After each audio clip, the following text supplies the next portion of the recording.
हाँ दोस्तों, आज की कहानी है नौकरी पाने पर जब बदल गई पत्नी तो पति ने क्या किया। कहानी अगर पसंद आए तो वीडियो को लाइक और सब्सक्राइब जरूर करना।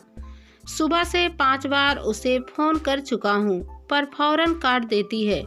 2 बार गेट तक गया पर गेट कीपर ने कहा कि छोटी मैम साहिबा ने मना किया है गेट खोलने को। वह हताश हो समुद्र के किनारे चल पड़ा था। अपनी मंगेतर का ऐसा व्यवहार उसे तोड़ रहा था। घर पहुंचकर बड़बड़ाने लगा, क्या समझती है अपने आप को, जरा सी सुंदर है और बैंक में ऑफिसर बन गई है तो हवा में उड़ी जा रही है। मैंग के कारण ही अब उनका ऊंचे घराने से नाता जुड़ा था। जब विवाह तय हुआ था तब तो साक्षी ऐसी नहीं थी, सीधी साधी सी हंसमुख साक्षी एकाएक इतनी बदल क्यों गई है। माँ ने मैंग की बड़बड़ाना पर कुछ देर तो चुप्पी साधे रखी, फिर उसके सामने चाय का प्याला रखकर कहा, तुम हर बात को गलत ढंग से समझते हो। आप क्या कहना चाह रही हैं? वह झुंझला उठा था। मम्मी उसके माथे पर प्यार से हाथ फेरते हुए बोली, पिछले हफ्ते चिरंजीव के विवाह में तुम्हारे बुलाने पर साक्षी भी आई थी। जब तक वह तुमसे चिपकी रही तुम बहुत खुश थे, पर जैसे ही उसने अपने कुछ दूसरे मित्रों से बात करना शुरू किया तुम उस पर फालतू में बिगड़ उठे। वह छोटी बच्ची नहीं है, तुम्हारा यह शक्की स्वभाव उसे दुखी कर गया होगा, तभी वह बात नहीं कर रही है। मैंग सोच में पड़ गया, क्या मम्मी ठीक कह रही है? क्या सचमुच मैं शक्की स्वभाव का हूँ? दफ्तर से निकलकर साक्षी धीरे धीरे गाड़ी चला रही थी। फरवरी की शाम ठंडी हो चुकी थी। वह इधर उधर देखने लगी। उसका मन बहुत बेचैन था, शायद मैंग को याद कर रहा था। पापा ने इतने शौक से यह विवाह तय किया था। मैंग पढ़ा लिखा नौजवान था, एक बहुराष्ट्रीय कंपनी में अच्छे पद पर था। कंपनी ने उसे रहने के लिए बड़ा फ्लैट, गाड़ी आदि की सुविधा दे रखी थी। बहुत खुश थी साक्षी, पर घड़ी घड़ी उसका चिड़चिड़ापन शक्की स्वभाव उसके मन को बहुत उद्वेलित कर रहा था। मैंग के अलग अलग स्वभाव के रंगों में कैसे घुले मिले वह। लाल बत्ती पर कार रोकी तो इधर उधर देखती आंखें एक जगह जाकर ठहर गई। ठंडी हवा से सुगड़ते हुए एक वृद्ध को मैंग अपना कोट उतारकर पहना रहा था। कुछ देर अपलक साक्षी उधर की ही देखती रही, फिर अचानक ही मुस्कुरा उठी। अब इसे देखकर कौन कहेगा कि यह कितना चिड़चिड़ा और शक्की इंसान है। इसका क्रोध जाने किधर गायब हो गया। वह कार सड़क के किनारे पार करके धीरे धीरे वहां जा पहुंची। मैंग जाने को मुड़ा तो उसने अपने सामने साक्षी को खड़ा मुस्कुराता पाया। इस समय साक्षी को उस पर क्रोध नहीं बल्कि मीठा सा प्यार आ रहा था। मैंग का हाथ पकड़कर साक्षी बोली, मैंने सोचा फोन पर क्यों मनाना रूठना, आमने सामने ही दोनों काम कर डालते हैं। पहले मनाने का कार्य मैंग का रहा था, पर अब साक्षी को देखते ही उसने रूठने की ओढ़नी ओढ़ ली और बोला, अभी से बात बेबात नाराज होने का इतना शौक है तो आगे क्या करोगी? साक्षी मन को शांत रखते हुए बोली, चलो कहाँ ले जाना चाहते थे? 2 घंटे आपके साथ ही बिताने वाली हूँ। मैंग अकड़कर चलते हुए अपनी कार तक पहुँचा और अंदर बैठकर दरवाजा खोल साक्षी के आने की प्रतीक्षा करने लगा। साक्षी बगल में बैठते हुए बोली, वापसी में आपको मुझे यहीं छोड़ना होगा क्योंकि अपनी गाड़ी मैंने यहीं पार्क की है। कार चलाते हुए मैंग ने पूछा, साक्षी क्या तुम्हें लगता है कि मैं अच्छा इंसान नहीं हूँ? ऐसा तो मैंने कभी नहीं कहा, पर तुम्हारी बेरुखी से मुझे ऐसा ही लगता है। देखो मैंग, साक्षी बोली, हमें गलत फहमियों से दूर रहना चाहिए। मैंग के एक अस्पताल के सामने रुका तो साक्षी अचरज से उसके साथ चल दी। कुछ दूर जाकर पूछ बैठी, क्या कोई अस्वस्थ है? मैंग ने धीरे से कहा, नहीं, और वह सीधा अस्पताल के इंचार्ज डॉक्टर के कमरे में पहुंच गया। उन्होंने देखते ही प्यार से उसे बैठने को कहा। लगा जैसे वह मैंग को भली भांति पहचानते हैं। मयंक ने एक चेक जेब से निकालकर डॉक्टर के सामने रख दिया। आप लोगों की यह सहृदयता हमारे मरीजों के बहुत से दुख दूर करती है। डॉक्टर ने मयंक से कहा, आपको देखकर कुछ और लोग भी हमारी सहायता को आगे आए हैं। बहुत जल्द हम कैंसर पीड़ितों के लिए एक नया और सुविधाजनक वार्ड आरंभ करने जा रहे हैं। मयंक ने चलने की आज्ञा ली और साक्षी को चलने का संकेत किया। कार में बैठकर बोला, तुम परेशान हो कि मैं यहाँ क्यों आता हूँ? नहीं, एक नेक कार्य के लिए आते हो, यह तुरंत समझ में आ गया। साक्षी मुस्कुरा दी। मयंक चुपचाप गाड़ी चलाते चलाते अचानक बोल पड़ा, साक्षी, क्या तुम्हें मैं शक्की स्वभाव का लगता हूँ? साक्षी चौंक कर सोच में पड़ गई कि यह व्यक्ति एक ही समय में विचारों के कितने गलियारे पार कर लेता है, पर प्रत्यक्ष में बोली, क्या मैंने कभी कहा? यही तो बुरी बात है, कहती नहीं हो, बस नाराज होकर बैठ जाती हो। ठीक है, अब नाराज होने से पहले तुम्हें बता दिया करूंगी। मजाक कर रही हो? नहीं, मुझे तुम्हारे रूठने से बहुत कष्ट होता है।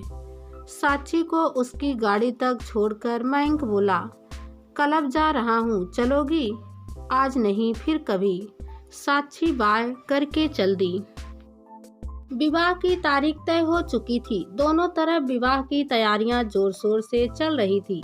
एक दिन साक्षी की सास का फोन आया कि नलिनी यानी साक्षी की होने वाली ननद ने अपने घर पर पार्टी रखी है और उसे भी वहां आना है। यह भी कहा कि मयंक उसे लेने आ जाएगा। उस दिन नलिनी के पति विराट की वर्षगांठ थी। साक्षी खूब जतन से तैयार हुई।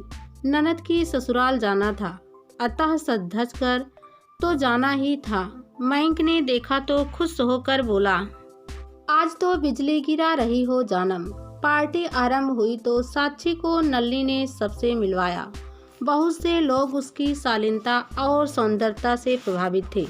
विराट के एक मित्र ने उससे कहा, बहुत अच्छी बहू ला रहे हो अपने साले की। मेरा साला भी तो कुछ कम नहीं है। विराट ने हंसकर कहा। मयंक ने दूर से सुना और मुस्कुरा दिया। माँ ने कहा था कि पार्टी में कोई तमाशा न करना, और उनकी यह नसीहत उसे याद थी। इसलिए भी मयंक की कोशिश थी कि अधिक से अधिक वह साक्षी के निकट रहे। डांस फ्लोर पर जैसे ही लोग थिरकने लगे तो मयंक ने झट से साक्षी को थाम लिया। साक्षी भी प्रसन्न थी। काफी समय से मयंक उसे खुश रखने के लिए कुछ न कुछ नया करता रहा था। कभी उपहार लाकर, कभी सिनेमा या क्लब ले जाकर। एक दिन साक्षी ने अपनी होने वाली सासू माँ से कहा, मम्मी जी, मयंक बचपन से ही ऐसा है क्या? एकदम मूडी। मम्मी ने सुनते ही एक गहरी सांस भरी थी। कुछ पल अतीत में डूबते उतारते व्यतीत कर दिए, फिर बोली, यह हमेशा से ऐसा नहीं था। फिर क्या बताऊं साक्षी, सबको अपना मानने व प्यार करने के स्वभाव ने इसे ऐसा बना दिया। साक्षी ने उत्सुकता से सासू माँ को देखा। वह धीरे धीरे अतीत में पूरी तरह डूब गई। पहले वे लोग इतने बड़े घर व इतनी हाई सोसाइटी वाली कॉलोनी में नहीं रहते थे। मयंक को शानदार घर मिला तो वे यहाँ आए। उस कॉलोनी में हर प्रकार के लोग थे और आपस में सभी का बहुत गहरा प्यार था। मयंक बंगाली बाबू मकरकंद राय के यहाँ बहुत खेलता था। उनका बेटा पवन और बेटी वैदेही पढ़ते भी इसके साथ ही थे। वैदेही नृत्य सीखा करती थी। कभी कभी मयंक भी उसका नृत्य देखता और खुश होता रहता। उस दिन राय साहब ने वैदेही की वर्षगांठ की एक छोटी सी पार्टी रखी थी। आम घरेलू पार्टी जैसी थी। मोहल्ले की औरतें ने मिलजुल कर कुछ ना कुछ बनाया था और बच्चों ने गुब्बारे टांग दिए थे। इतने में ही वहाँ खुशी की मधुर बयार फैल गई थी। राय साहब बंगाली गीत गाने लगे तो माहौल बहुत मोहक हो गया। तभी किसी ने कहा, वैदेही का डांस तो होना ही चाहिए, आज उसकी वर्षगांठ है। सभी ने हाँ कही तो वैदेही भी तैयार हो गई। वह तुरंत चूड़ीदार पैजामा और फ्रॉक पहनकर आ गई। उसे देखते ही उसके चाचा के बच्चे मुंह पर हाथ रखकर हंसने लगे। मयंक बोला, क्यों हंस रहे हो? कैसी दिख रही है बड़ी दीदी? इतनी प्यारी तो लग रही है, मयंक ने खुश होकर कहा।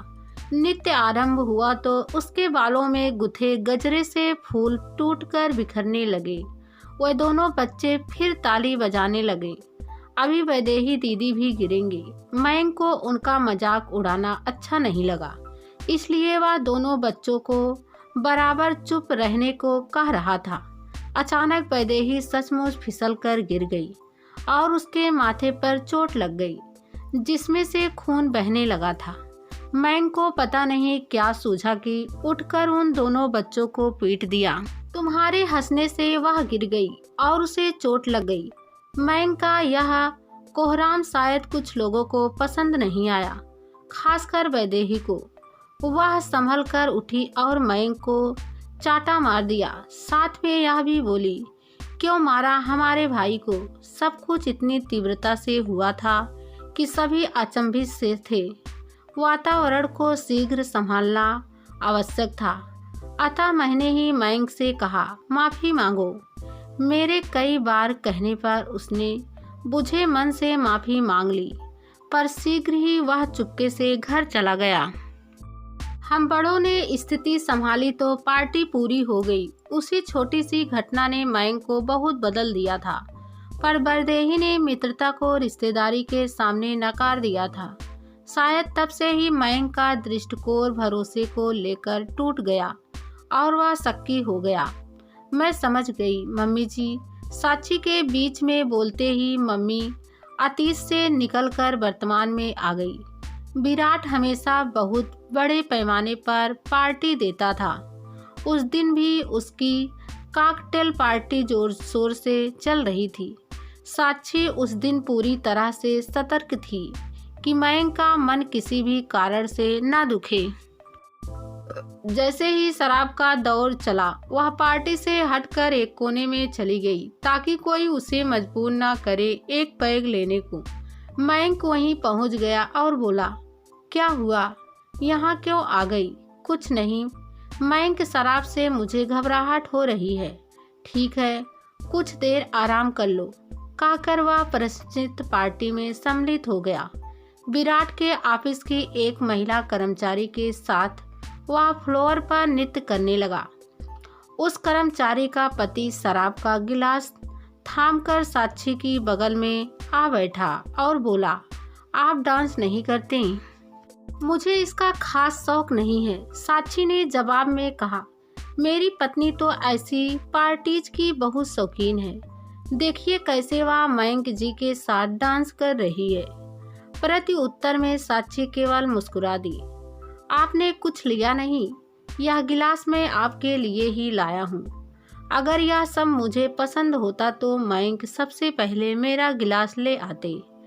साक्षी को कुछ गुस्सा सा आने लगा, लेकिन भाभी जी, यह तो कॉकटेल पार्टी का चलन है। यहाँ आकर आप इन चीज़ों से बच नहीं सकती। वह जबरन साक्षी को शराब पिलाने की कोशिश करने लगा। साक्षी निरंतर बच रही थी। मयंक ने दूर से देख लिया और पलक झपकते ही उस व्यक्ति के गाल पर एक झन्नाटेदार तमाचा दड़ दिया। अरे वाह, ऐसा क्या किया मैंने? अकेली बैठी थी आपकी मंगेतर, तो उन्हें कंपनी दे रहा था।